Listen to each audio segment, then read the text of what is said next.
bienvenidos a todos. Tenemos la suerte de contar hoy con Javier Blasco de Luna, director del Adecco Group Institute. Muchas gracias, Javier, por tu presencia y colaborar con UNIR. Gracias a ti, Eva, por contar conmigo y un placer. ¿Qué destacarías de la situación del mercado laboral en la actualidad? ¿Y cuáles son las principales conclusiones o aprendizajes que podemos extraer de la pandemia? Bueno, yo creo que el mercado actual tiene, digamos, una especie como de yin y yang, ¿no? Lo mejor y lo peor, un sabor un tanto agridulce. Es decir, pues tenemos unas elevadas tasas de temporalidad, elevada tasa de desempleo, sobre todo unas cifras en el desempleo joven, llamémosle sonrojantes, ¿no? Pero también el paro de larga duración, ¿no? Pero al mismo tiempo parece que la luz aparece al final del túnel, hay una potente inversión por parte de los fondos de Regeneration, por parte de la Unión Europea, y al mismo tiempo yo creo que existe como una enorme complicidad social para salir de la crisis, hay ilusión y el ritmo de vacunación parece que nos hace entrever un futuro próximo de salida de la crisis. Por otro lado, los aprendizajes derivados de la pandemia yo creo que nos han puesto a todos un poco al borde del precipicio, ¿no? Y esa complicidad que antes refería lo que ha generado ha sido, pues probablemente ha potenciado mucho lo que es la resiliencia en general, la resiliencia de las personas. Yo creo que se ha puesto un poco en juego, ¿no? El sistema educativo, el modelo de empleo, el modelo sanitario, ¿no? Las personas nuevamente han liderado, veníamos de una transformación digital, veníamos de un cambio prácticamente organizacional, de procesos, en el que parecía que esa inercia nos iba a llevar, y la pandemia lo ha reforzado. Entonces el aprendizaje yo creo que tiene que ver sobre todo por la puesta en valor de las personas por encima de todo, en un momento en el que parecía que las máquinas iban a acabar, ¿no? La apuesta por el talento, y donde efectivamente pues tenemos que tener muy presente cuáles son los nuevos retos, ¿no? Que pueden ser de pandemia o que pueden ser otro tipo de retos que configuran esos entornos de complejidad, de volatilidad, de ambigüedad y de incertidumbre que parece, como dicen ahora, que han venido para quedarse. Fenomenal.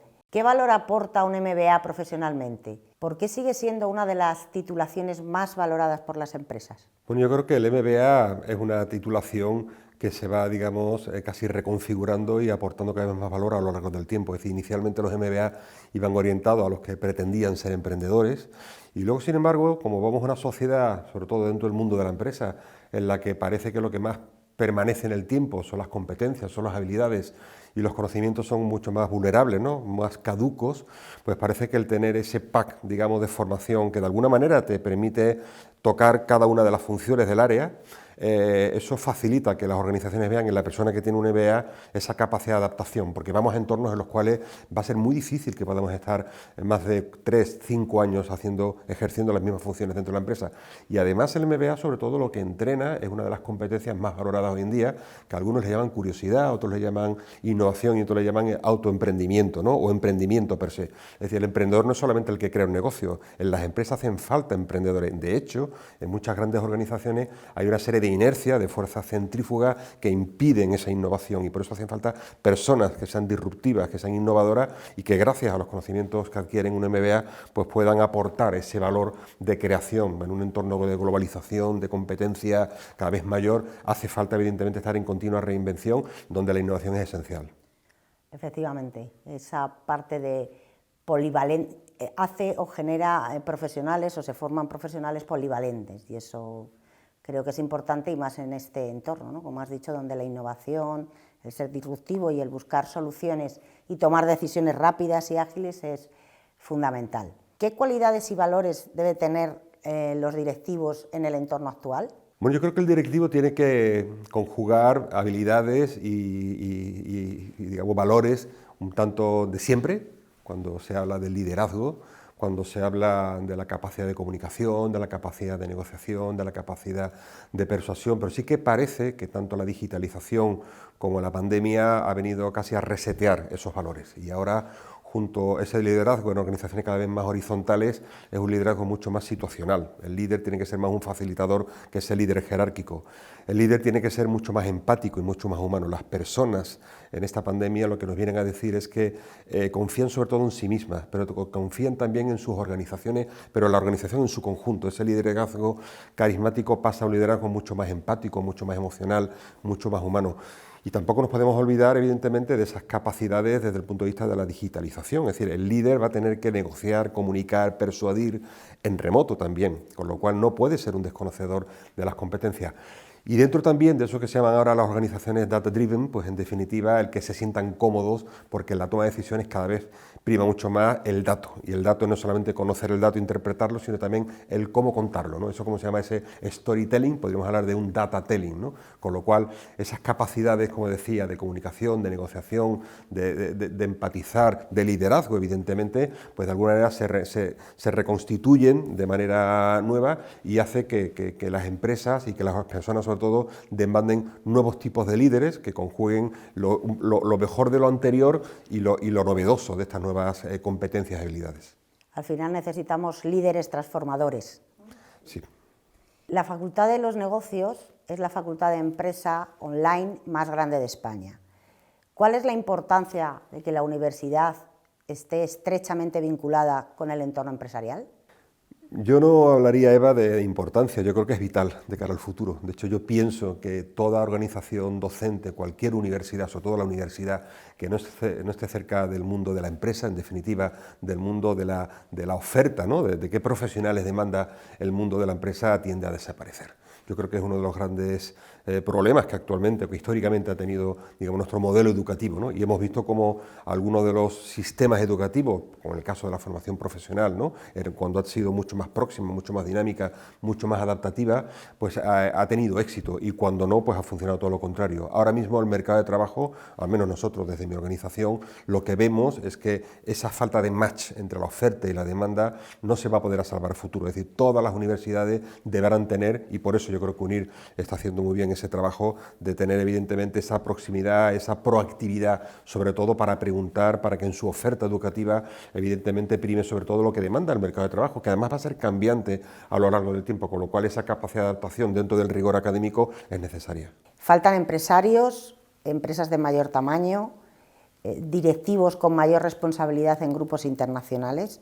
¿Cómo puede UNIR ayudar a cambiar esta situación? Bueno, yo creo que ya la universidad, sobre todo cuando trabajas en remoto y trabajas con la posibilidad de tener alumnos de cualquier rincón del mundo, te permite precisamente ese aprendizaje en entornos multiculturales, que son realmente esenciales.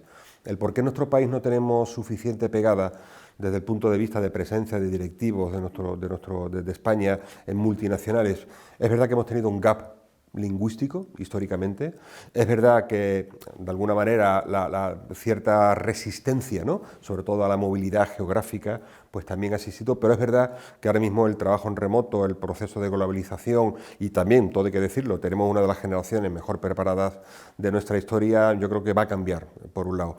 Por otro lado, desde el punto de vista en cuanto a lo que es el tamaño de la empresa, sobre todo la competitividad de las empresas, cuando uno analiza el tejido productivo en países como Alemania, no existen muchas menos empresas pymes de lo que entendemos en nuestro país, lo que sí son mucho más resilientes. Yo creo que en nuestro país las organizaciones tienen que, entre comillas, profesionalizarse mucho más. Muchos de los planes de emprendimiento, ¿no?, de esas ilusiones emprendedoras se vienen abajo por problemas técnicos desde el punto de vista de desconocimiento, porque no se ha hecho un buen estudio de mercado, porque no se ha hecho una buena determinación del producto dentro de la competencia, ¿no?, porque no se ha hecho un buen balance o no se han calculado bien los flujos de tesorería, y hay organizaciones que mueren de éxito, sencillamente se quedan en el primer mes de vida, ¿no? Eso serían, digamos, básicamente las razones. Por eso al final volvemos a la pregunta que hicimos, ¿no?, de que ¿por qué un MBA aporta valor? Precisamente, ¿no?, por la necesidad también de profesionalizar la dirección incluso en pequeña empresa, que antes se pensaba que no era necesario. Para los futuros directivos que nos están viendo, ¿qué les recomendarías para adaptarse a la nueva situación y para mejorar sus expectativas laborales y salariales? Yo creo que yo le haría dos recomendaciones. Unas tienen que ver con el entorno en el que se mueven. Es decir, el directivo no crece solo. Yo creo que esta crisis lo que nos ha demostrado es que ese directivo tiene que ser mucho más humano y de alguna manera hay un crecimiento colectivo. De hecho, cuando le preguntamos a la gente lo que nos viene a decir es que ese talento colectivo, esa innovación tiene que ser colectiva. Por eso la importancia de la inclusión y de la diversidad. Con lo cual el primer mensaje es que no haga uno la carrera solo, porque probablemente se va a quedar solo en el camino y no va a acabar la carrera. Y en segundo lugar, pues aquello que se dice de aprender a aprender, ¿no? Pero no solamente para el directivo, es decir, el tener la ambición intelectual de uno en continuo aprendizaje es lo que nos va a permitir estar de alguna manera siempre un poco en la pole, ¿no? Lo que nos va a permitir estar preparados para esos entornos de cambio. Por eso es tan importante en un entorno, digamos, de conocimiento caducable, ¿no? O mucho más vulnerable que a las competencias, trabajar en clave de competencia, en clave de habilidades, que sí que parece que son una mochila casi permanente en nuestro ciclo de vida, pero al mismo tiempo ser conscientes de que vamos a tener que estar continuamente reseteando los conocimientos y actualizándolos. Por eso es tan importante ese acompañamiento por parte de la universidad, ¿no? En ese camino. Pero para eso hace falta, como decía, tener también esa vocación, esa capacidad de aprender a aprender. Por eso también nuestros alumnos trabajan justamente en equipos multifuncionales y diversos, ¿no? Creo que eso también ayuda mucho a adquirir todas esas competencias y habilidades, porque efectivamente hoy por hoy nadie puede trabajar solo. Muchas gracias, Javier, por todas tus respuestas y por tu análisis. Y para finalizar, me gustaría que resumieses todo lo que nos has contado en una frase, en un mensaje final. Bueno, yo creo que la universidad tiene que cumplir con dos funciones. Una, que es responder al propósito, ¿no?, vital de las personas, a su necesidad, ¿no?, de desarrollo intelectual y vital, pero sobre todo creo que es importante que esté muy cercana y muy atenta a lo que son las necesidades que demandan las empresas. Las demandas desde el punto de vista de talento en clave de innovación y las demandas desde el punto de vista de la oferta de profesionales y de egresados que necesita el mundo del empresarial.